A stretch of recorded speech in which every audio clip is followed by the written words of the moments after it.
what's up, everybody? Welcome to Indie Comics Review.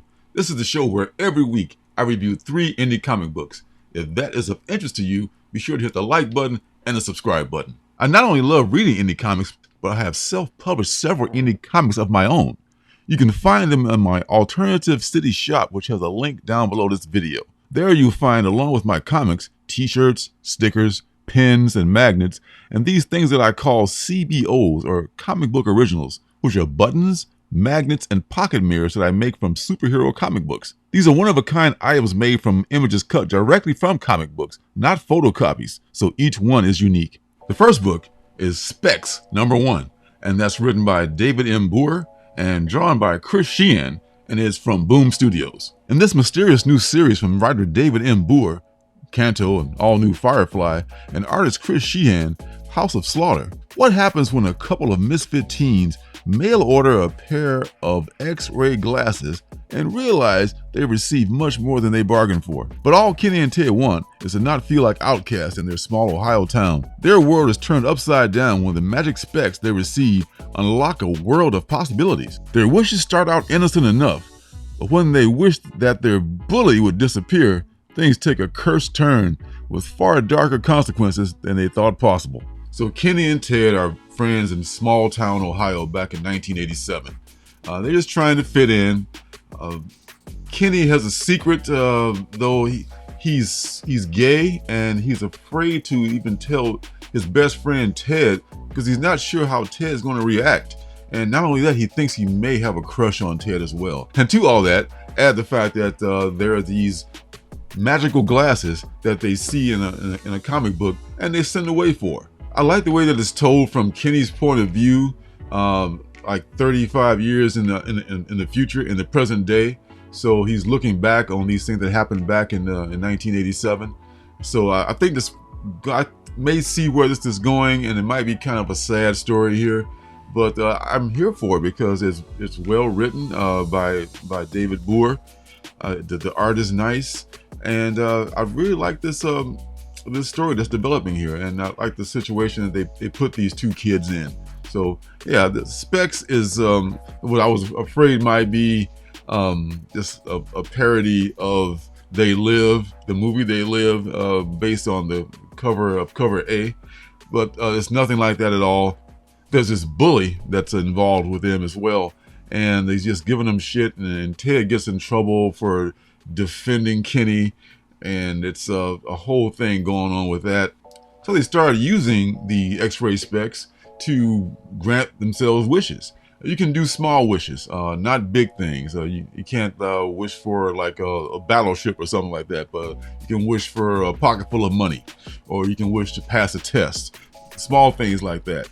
And then there's an incident involving the bully that they mentioned before, and that's when stuff just goes off the rails, and it gets to be a really much more complex story. So yeah, I will be around for Specs #2 for sure. I'll probably sell to this. It's something that I think a lot of people will like if you're into indie comic books, with a slice of life kind of a slant to it, and maybe even a paranormal kind of a slant to it. So Specs #1 from Boom Studios. Pretty good. The next book is Traveling to Mars #1.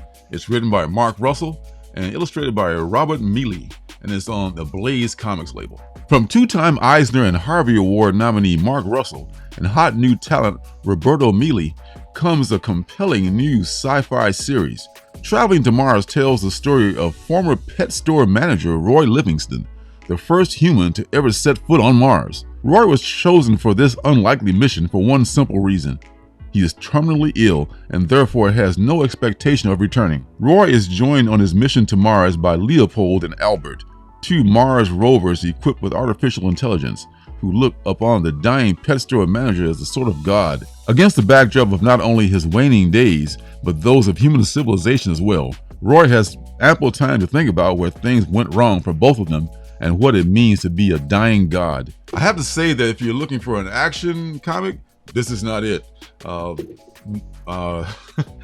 Traveling to Mars is probably as slow moving a comic as you would ever find out there, which is not a knock on the story at all, because it really is a well written story and it's engaging. But if you're looking for fast moving, no, that's not going to be it. This story centers around Roy basically getting his affairs in order and reflecting upon his life and writing in his diary and drawing in his sketchbook as he rides on this spaceship toward Mars. In 2048, the most powerful corporation on Earth is the Easy Meat Corporation that manufactures artificial meat.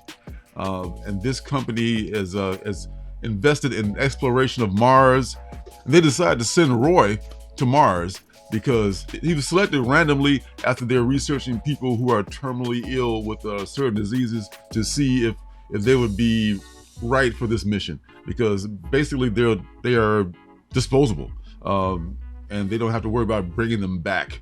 They just need him to get to Mars, take this photo op, and then hey, you're on your own from there, dude. I mean, you're gonna be dying anyway. And it turns out that his cancer does not grow in zero gravity.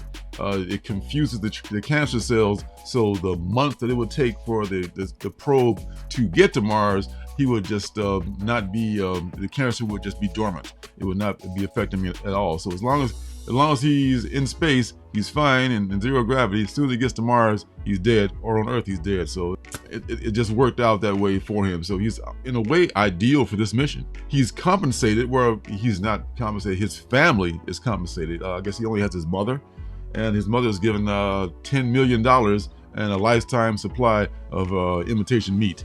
I don't know how far $10 million would take you in 2048. Maybe that's what it costs to live in New York City, for a couple of months. Who knows? And he had no goodbye with her. He couldn't tell anyone what he was part of. He had to sign an NDA. So he's on the spaceship, having many regrets about things that he's done in his life, and just reflecting. It's engaging, but this is a book that's, I hate to say it, but it's made for the trade, because this would just be chapter 1 in this story. It was just get you, there's got to be something other than just you go to Mars and you die and that's it. There's got to be something that's going to be a twist in this story, at least one would hope. So this is something I'm curious to find out what happens, but I will probably wait for the trade.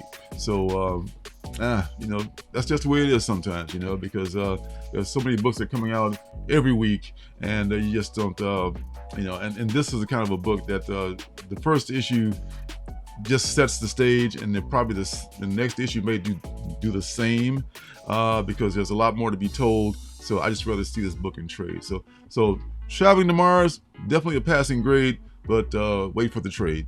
The last book is Door to Door, Night by Night, and it's written by Cullen Bunn with art from Sally Cantorino, and is on Vault Comics under their Nightfall imprint. From all-star creators Cullen Bunn of Harrow County, and the last book you'll ever read, and Sally Cantorino, I Walk with Monsters, Human Remains, comes the story of a motley crew going to battle against supernatural evil throughout the American South. Perfect for fans of The Boys and BPRD and Proctor Valley Road. The Heritage Mills sales team travels from town to town knocking on doors. They're the best at what they do, which also means they're the worst. They're broken, each and every one of them, haunted by closets so full of skeletons they're bruising. When they discover a terrible secret behind one fateful door, it opens their eyes to a world full of real monsters hidden in every small town. So basically there's this traveling group of fundraisers, they call themselves. This cat Will, he has these other 5 people working for him, and they travel all across the country knocking on doors, selling these totally bogus coupons, raising funds allegedly for a fire department. And they charge people like $10 for the coupon, and they get an 8x10 photo. This is, I think, back in the 80s. Although it didn't exactly say, I don't remember the exact year, but it seems like it's back in the 80s maybe. So it was before people could get photographs from almost anywhere. So this was a scam that people used to perpetrate all the time back in those days. So they're traveling around. They pick up this woman. She's hitchhiking, and she becomes one of the group. Cool. Now she's knocking on doors, and they're going door to door and selling these bogus coupons for 8x10 photo, which they try to upsell you when you take them in to cash them in for your 8x10 photo. But that's another story. So they discover whatever is behind this door, and this quickly becomes a monster story. And there's a lot of good character development here. I mean, you get to see a lot of these broken people, and you start to care about them.